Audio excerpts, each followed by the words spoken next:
అందరికీ నమస్కారం. ఒక యోగి ఆత్మకథలో ఈరోజు ఆడియో బుక్లో మనం అధ్యాయం 1 ఫస్ట్ ప్రారంభించబోతున్నాం. ఓకే, సో చాలా ఎగ్జైటింగ్గా ఉంటుంది, క్లియర్గా వినండి. మా తల్లిదండ్రులు, నా బాల్య జీవితం, పరమసత్యాల అన్వేషణ, దానికి తోడుగా ఉండే గురు శిష్య సంబంధం భారతీయ సంస్కృతికి స్వాభావికమైన లక్షణాలుగా చాలా కాలంగా కొనసాగుతూ వస్తున్నాయి. నేను అనుసరించిన మార్గం నన్ను దైవస్వరూపులైన ఒక ఋషి దగ్గరికి నడిపించింది. మహిమాన్వితమైన ఆయన జీవితం అనేక యోగులకు ఆదర్శంగా నిలిచేటట్టు రూపొందినది. భారతదేశానికి నిజమైన సంపద అయిన మహానుభావుల్లో అయిన ఒకరు. అటువంటి మహాపురుషులు ప్రతి తరంలోనే ఆవిర్భవిస్తూ ప్రాచీన కాలపు ఈజిప్టు, బాబిలోనియాకు పట్టిన గతి భారతదేశానికి పట్టకుండా కాపాడుతూ వచ్చారు. నా స్మృతి పదంలోని మొట్టమొదటి జ్ఞాపకాలన్నీ ఒకానొక పూర్వజన్మకు సంబంధించిన గజిబిజి విషయాలతో నిండి ఉన్నవి. చాలా వెనకటి జన్మలో ఎప్పుడో నేను హిమాలయాల మంచు ప్రదేశాల మధ్య ఒక యోగిగా జీవించినట్లు సుశిష్టమైన జ్ఞాపకాలు నా మనసులో మొదలయ్యాయి. ఈ గతకాలపు జ్ఞాపకాల మెరువులు తెలియని ఏదో ఒక చిత్రమైన సంబంధం ద్వారా భవిష్యత్తును కూడా లీలమాత్రంగా నాకు గోచరింపజేశాయి. పసితనపు నిస్సహాయతల వల్ల నేను పొందిన అవమాన భావనలు ఇప్పటికీ నాకు గుర్తే. అప్పట్లో నా నడవలేని స్థితిని, మనసులోని భావాల్ని స్వేచ్ఛగా చెప్పలేని స్థితిని ఉక్రోషంగా గుర్తించాను. శారీరకమైన నా ఆసక్తిను గ్రహించినప్పుడు నా హృదయంలో ప్రార్థనాభరితమైన తరంగాలు లేస్తుండేవి.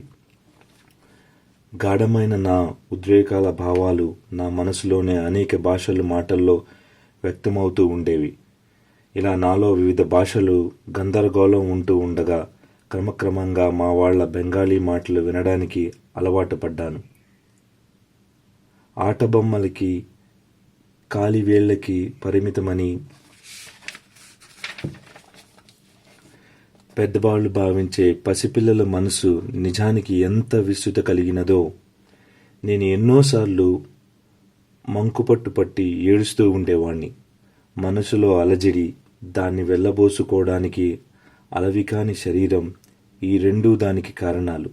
నా బాధ చూసి ఇంట్లో వాళ్ళు గాబరపడుతుండడం నాకు గుర్తే. అయితే మా అమ్మ లాలింపులు, ఏదో పలకాలని, తప్పటపడుగుడు వేయాలని నేను చేసే తొలి ప్రయత్నాలు, ఇలాంటి సంతోషకరమైన జ్ఞాపకాలు కూడా నాలో ముసురుకుంటూగా ఉంటాయి. మామూలుగా ఇట్టే మరుపుకు వచ్చే ఈ తొలి విజయాలే ఆత్మవిశ్వాసాన్ని సహజమైన ప్రతిపదికలుపుతాయి. ఈ మాదిరిగా సుదీర్ఘ కాలాల జ్ఞాపకాలు రావడం నాకొక్కడికే జరిగింది కాదు. జీవితం నుంచి మరణానికి, మరణం నుంచి జీవితానికి నాటకీయంగా జరిగే మార్పుల్లో లోను కాకుండా ఎందరో యోగులు ఆత్మశృతి అవిచ్ఛిన్నంగా నిలుపుకున్నారని వింటాం. మనిషి అంటే కేవలం శరీరమే అయి ఉన్నట్లయితే ఆ శరీరం నశించిపోతే అతని వ్యక్తిత్వం కూడా నశించిపోతుంది. కానీ వేల కొద్ది సంవత్సరాలుగా ప్రవక్తకులు చెబుతున్నది కనుక నిజమే అయితే మనిషి ప్రధానంగా భౌతిక రూపంలోనే సర్వవ్యాప్తి అయిన ఆత్మ. చిన్నప్పటి జ్ఞాపకాలు స్పష్టంగా గుర్తుండటం విడ్డూరమైతే కావచ్చు, కానీ మరీ అరుదు మాత్రం కావు. అనేక దేశాల్లో నేను పర్యటన చేస్తుండేటప్పుడు సత్యసంధమైన స్త్రీ పురుషులు తమ బాల్య స్మృతులను చెప్పగా విన్నాను. నేను జనవరి 5, 1893 తేదీన హిమాలయ పర్వతాలకు సమీపంలో ఈశాన్య భారతంలో ఉన్న గోరఖ్పూర్లో పుట్టాను. నా జీవితంలో మొదటి 8 ఏళ్ళు అక్కడ గడిచాయి. మేము 8 మంది తోబుట్టువులం, 4 మగపిల్లలం, 4 ఆడపిల్లలు. అప్పట్లో నా పేరు ముకుందాలాల్ ఘోష్. మగపిల్లలు 2వాణ్ణి, అందరిలో 4వాణ్ణి. మా అమ్మ నాన్న బెంగాలీలు, క్షత్రియ కులం వారు. 2 సాధు స్వభావులు. వాళ్ళలో ఒకరి మీద ఒకరికి ఉన్న ప్రేమ ప్రశాంతమైనది, గంభీరమైనది. హుందాతనమును ఆ ప్రేమలో అల్పత్వానికి తావులేదు. ఎదిగే ఎనమండుగురు పిల్లలం, కోలాహలపు జీవితం, పరిభ్రమించే ప్రశాంత కేంద్రం మా తల్లిదండ్రులు అద్భుత సామరస్యమే. నాన్నగారు భగవతీ చరణ్ ఘోష్ గారి దయాశీలురు, గంభీరులు, అప్పుడప్పుడు కఠినులను. పిల్లలం మేము ఆయన అమితంగా ప్రేమిస్తూనే గౌరవభావంలో కాస్త ఎడంగా ఉంటుండేవాళ్ళం. ఆయన ప్రతిభావంతులైన గణిత శాస్త్రజ్ఞులు, తార్కికులు, ప్రధానంగా బుద్ధిబలాల్ని అనుసరించి సాగేవారు. కానీ మా అమ్మ హృదయాలు రాణి. ఆవిడ మాకన్నీ ప్రేమతోనే నేర్పించింది. ఆవిడ పోయిన తర్వాత నాన్నగారు తమలో ఉన్న మర్దనని మరింతగా పైకి చూపేవారు. అప్పుడు ఆయన చూసే చూపు తరచుగా మా అమ్మ చూపే అనిపించేది. క్రమశిక్షణ అలవర్చడం కోసం మా అమ్మ సందర్భానికి అనువైన కథలను మహాభారతంలో నుంచి, రామాయణంలోంచి తీసుకుని చెబుతూ ఉండేది. ఇలాంటి సందర్భాల్లో శిక్షణ ఇవ్వడం రెండూ కలిసే ఉండేవి. ఆ విధంగా మా అమ్మ సాన్నిధ్యంలో మాకు పిల్లలకు పవిత్ర గ్రంథాలతో తీపి చేదులు మొదటి పరిచయం ఏర్పడింది. నాన్నగారు ఆఫీస్ నుంచి వచ్చే సమయానికి ఆయనకి గౌరవంగా స్వాగతం చెప్పడం కోసమని మా అమ్మ సాయంత్రం వేళల్లో పిల్లలందరికీ జాగ్రత్తగా బట్టలు వేసేది. భారతదేశంలో ఉన్న పెద్ద కంపెనీల్లో ఒకటిగా పేరుగొన్న బెంగాల్ నాగ్పూర్ రైల్వేలో ఉపాధ్యక్ష పదవి లాంటి ఉద్యోగంలో ఉండేవారు ఆయన. దాని రీత్యా ఆయనకు ప్రయాణాలు పడుతుండేవి.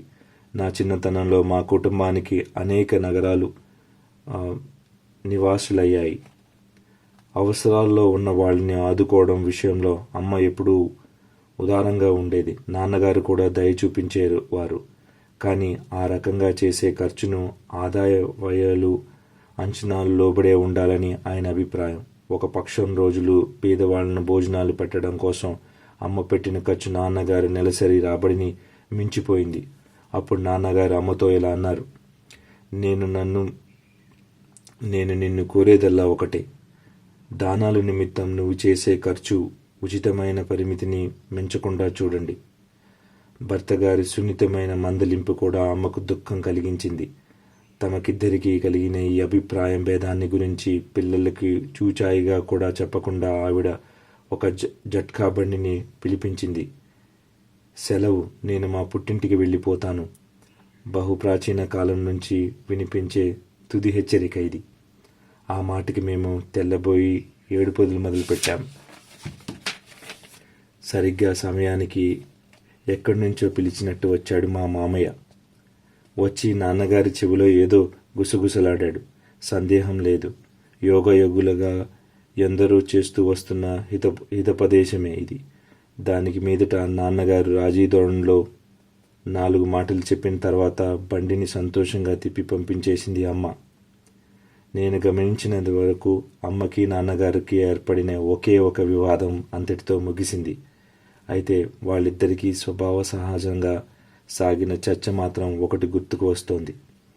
ఒక 10 రూపాయలు ఇవ్వండి, పాపం ఓ బీదవాడు వచ్చి అడుగుతోంది అంది. ఎదుటి వాళ్ళను ఒప్పించే గుణం అమ్మ చిరునవ్వులో ఉండేది. 10 రూపాయలు ఎందుకు, ఒకటి చాలు. నాన్నగారు తమ అభిప్రాయాన్ని సమర్థించుకోవడానికి ఇంకా ఇలా అన్నారు. మా నాన్నగారు, తాతయ్య, నాయనమ్మ హఠాత్తుగా చనిపోయినప్పుడు మొట్టమొదటిసారిగా పేదరికం అంటే ఏమిటో నాకు అప్పుడు అనుభవంలోకి వచ్చింది. బడికి వెళ్ళడానికి కొన్ని మైళ్ళు నడిచిపోవాలంటే పొద్దుటే పూట నా భోజనం ఏమిటో తెలుసా? ఒక చిన్న అరటిపండు మాత్రమే. తర్వాత యూనివర్సిటీలో చదివే రోజుల్లో డబ్బు కోసం ఎంత కటకటలా అయ్యేదో తెలుసా? డబ్బు నువ్వు జడ్జి గారిని ఆశ్రయించి నెలకొక రూపాయి ఇప్పించమని కోరాను. ఈయనన్నాడు ఆయన, 1 రూపాయినా తనకి ముఖ్యమైంది అన్నాడు. ఆయన రూపాయి ఈయనన్నాడని ఎంతో బాధగా తలుచుకుంటున్నారు. అమ్మ హృదయంలో తక్షణం తర్కని ప్రయోగించింది. తొందర పని పడ్డప్పుడు 10 రూపాయలు లేవనన్నారు. మిమ్మల్ని కూడా ఆవిడ అలాగే బాధగా తలుచుకోవాలని ఉందా? నువ్వు గెలిచావులే. ఓడిపోయిన భర్తలందరూ అనాదిగా చేస్తున్న భంగిమ ఒకటి చూపించాయి. పర్సు తెరిచారని ఆయన. ఇదిగో 10 రూపాయల నోటు. నీ శుభాకాంక్షలతో ఆవిడికి ఇయ్యి. ఏ కొత్త ప్రతిపాదన వచ్చినా మొట్టమొదటి వద్దు అనడం నాన్నగారికి అలవాటు.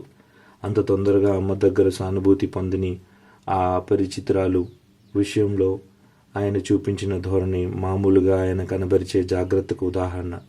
అడిగిన వెంటనే ఒప్పుకోకపోవడమన్నది నిజంగా ఆలోచించి నిర్ణయించాలి అన్న సూత్రాన్ని పాటించడమే.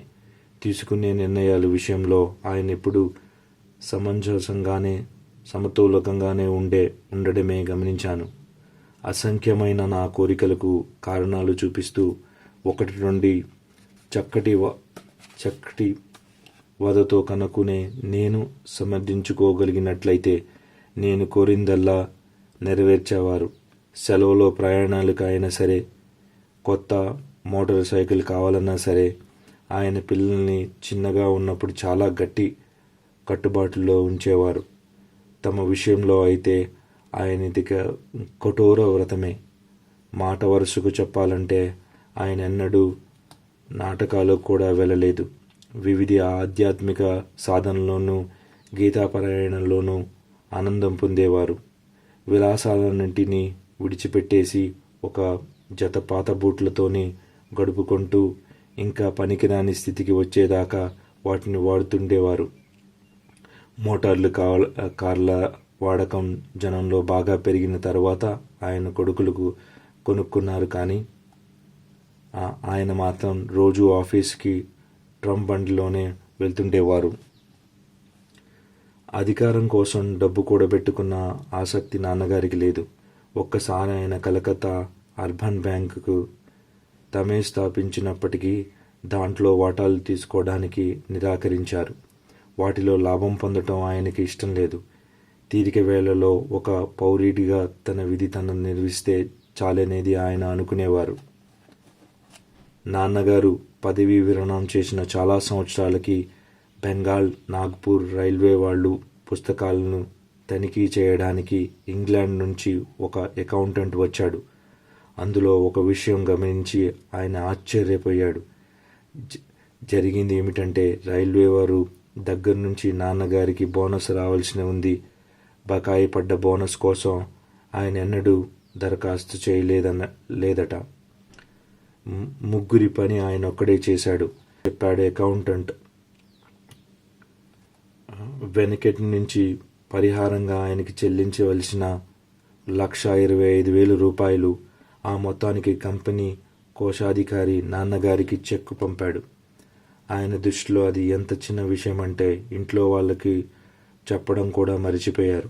తర్వాత చాలా కాలానికి మా ఆఖరి తమ్ముడి విష్ణు నాన్నగారి ఖాతాలో ఆ పెద్ద మొత్తం జమ అయిన సంగతి బ్యాంకు వాళ్ళు పంపిన స్టేట్మెంట్లో చూసి దాని గురించి నాన్నగారిని అడిగాడు. భౌతికమైన లాభాలని చూసి పొంగిపోవడం ఎందుకు అని జవాబిచ్చారు ఆయన. అన్నిటి విషయంలోని సమదృష్టి సాధించాలని తలిచేవాడు. లాభం వచ్చినప్పుడు పొంగిపోడు, నష్టం వచ్చినప్పుడు కుంగిపోడు. ఈ లోకంలోకి వచ్చేటప్పుడు మనిషి డబ్బు లేకుండానే వస్తాడు. పోయేటప్పుడు ఒక్క రూపాయి కూడా పట్టుకుపోడు. అతనికి తెలిసే ఉంటుంది. దాంపత్య జీవితంలోని తొలినాళ్ళలో మా అమ్మ నాన్నగారికి కాశీలో ఉండే లహరి మహర్షులనే మహాగురువులకు శిష్యులయ్యారు. సహజంగా నాన్నగారికి ఉండే తపన ప్రవృత్తి ఈ సంగత్యం వల్ల మరింత బలపడింది. అమ్మ ఒక్కసారి పెద్దక్క రమకి ఒక గొప్ప విషయం చెప్పింది. మీ నాన్నగారు నేను భార్యాభర్తలుగా కలిసేది ఏడాదికి ఒక్కసారి మాత్రమే, పిల్లల కోసమని. నాన్నగారు లహరి మహాశయుల్ని మొట్టమొదటిగా కలుసుకున్నది అవినాశబాబా అనే రైల్వే ఉద్యోగి ద్వారా. బెంగళూరు నాగ్పూర్ రైల్వేలో ఒక బ్రాంచ్ లైన్లో అవినాశబాబా పనిచేస్తూ ఉండేవారు. గోరఖ్పూర్లో ఉండే రోజుల్లో ఈ అవినాశబాబా అనేక మంది భారతీయ మునులు కథల్ని మనస్సుకు హత్తుకునేటట్టుగా నా నా చిట్టి చెవుల్లో నూరిపోస్తుండేవారు. కథ చెబుతూ చిట్టి చివరికి తమ గురువు గారి మహత్తుకు తప్పకుండా జోహార్లు అర్పిస్తుండేవారు. మీ నాన్నగారు ఎటువంటి విచిత్ర పరిస్థితుల్లోనూ లాహిరి మహాశయులకు శిష్యులయ్యారో ఎప్పుడైనా విన్నావా? అది వేసవికాలం. మందంగా ఉండే మధ్యాహ్నం పూట అవినాష్ బాబా నేను మా ఇంటి ఆవరణలో కూర్చుని ఉన్నాం. అప్పుడు చిక్కు ప్రశ్న వేశారు ఆయన.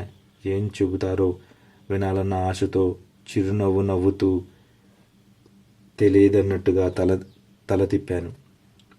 నువ్వింకా కొన్నేళ్లకి పుడతావనగా నేను కాశీ వెళ్ళి మా గురువు గారి దర్శనం చేసుకునకు రావడానికి ఓ వారం రోజులు సెలవిమ్మన్నాను.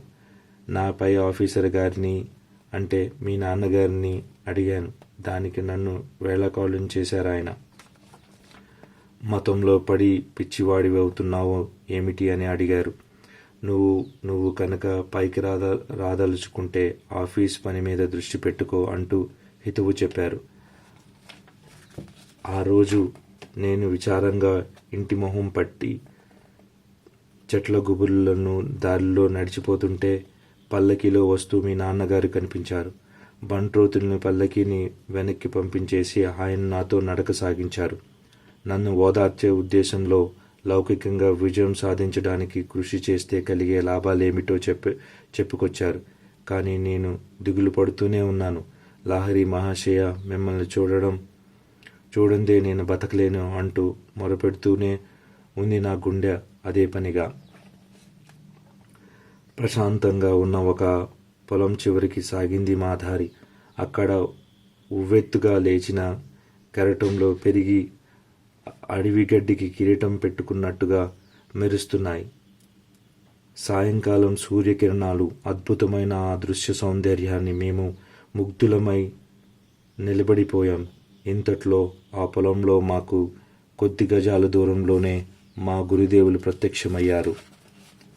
భగవతి బాబా, మీ కింద పనిచేసే ఉద్యోగి విషయంలో మీరు మరీ కఠినంగా ఉన్నారు అన్నారు ఆయన. ఆశ్చర్యచకితమైన ఉన్న మా చెవుల్లో ఆయన కంఠస్వరమే మారుమోగింది. ఎంత విచిత్రంగా ప్రత్యక్షమయ్యారో అంతే విచిత్రంగానూ అదృశ్యమయ్యారు. నేను మోకరిల్లి లాహిరి మహాశయ అంటూ ఆశ్చర్యంలో ఆయన్ని స్మరించాను. మీ నాన్నగారు కొద్ది క్షణాల పాటు మాన్పడి నిశ్చల రూపురయ్యారు. అవినాష్ బాబా సెలవు నీకివ్వడేమో కాదు, నాకు కూడా నేను ఇచ్చుకుంటాను. రేపే బయలుదేరి కాశీ వెళ్తాం.